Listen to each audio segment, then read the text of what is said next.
Hello అండి, welcome to my channel. ఈరోజు video వచ్చేసి కడ్డీ చేపలు టమాటా గోంగూర అండి. భలే టేస్టీగా ఇలా ఒక్కసారి ట్రై చేయండి.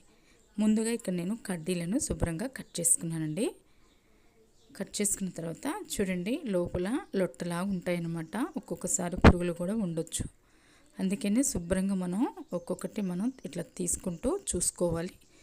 బాగలేనిది తీసివేసేయాలండి. ఇలా శుభ్రంగా చూసుకోవాలి చేపల్ని.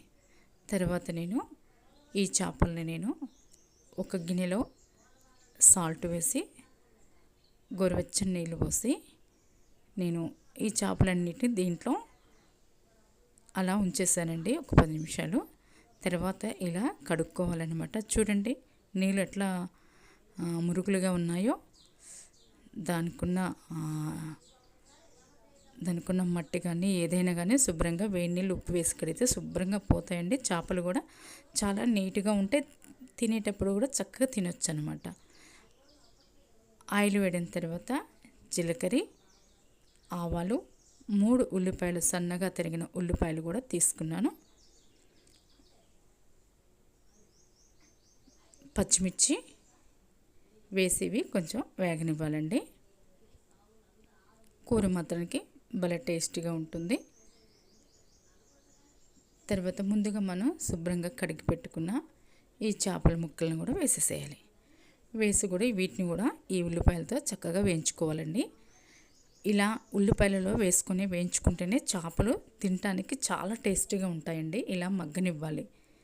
చూడండి, ఇలా వేయించుకుంటే ఉల్లిపాయలలో చాలా బాగుంటాయి అన్నమాట.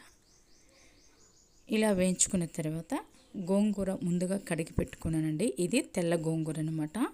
కడిగి పెట్టుకున్నాను. దీన్ని సన్నగా తరుక్కుంటాను.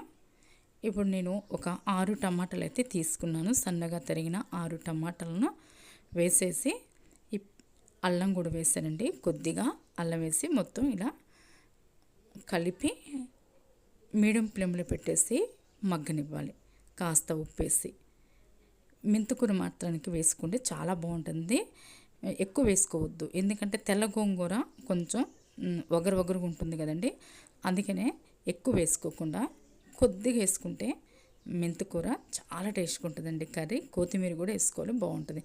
చూడండి, మగ్గిన తర్వాతకే నేను గోంగూర సన్నగా తరిగి వేసానండి. ఆ గోంగూర కూడా ఇక్కడ 2 కట్టలు తీసుకున్నాను అనమాట. ఇలా గోంగూర వేసి మొత్తం కలుపుకోవాలి. ఇలా మొత్తం కలుపుకున్న తర్వాత మీడియం ఫ్లేమ్లో పెట్టి ఇలా మగ్గనిస్తే చక్కగా మగ్గుతుందండి. గోంగూర త్వరగా మగ్గుతుంది కదండి గోంగూర. నేనైతే ఇక్కడ 3 స్పూన్లు కారం అయితే వేసానండి. ఒక 1/2 స్పూన్ పసుపు వేసాను. తగినంత సాల్ట్ వేసి బాగా కలుపుకోవాలి. ఆయిల్ ఎక్కువ పడుతుంది, కారం ఎక్కువ పడుతుందండి. దీంట్లో కొంచెం ఎక్కువ ఉంటేనే ఈ కూరకి చాలా టేస్టీగా ఉంటుంది. తర్వాత ఇది మగ్గిన తర్వాతకి నేను ధనియాల పొడి, జీలకర్ర పొడి వేసుకున్నాను. మసాలా పొడి అయితే వేయలేదండి, వేసుకోవచ్చు. కొత్తిమీర కూడా వేసి మొత్తం కలుపుకోవాలి. చూడండి, అంతేనండి, గోంగూర చేపలు టమాటా రెడీ అయిపోయిందండి. ఇది అన్నంలో వేసుకొని తింటే ఉంటుందండి. అసలు భలే టేస్టీగా ఉంటుందండి. ఒకసారి మీరు కూడా ఇలా ట్రై చేయండి. నచ్చితే లైక్ చేయండి.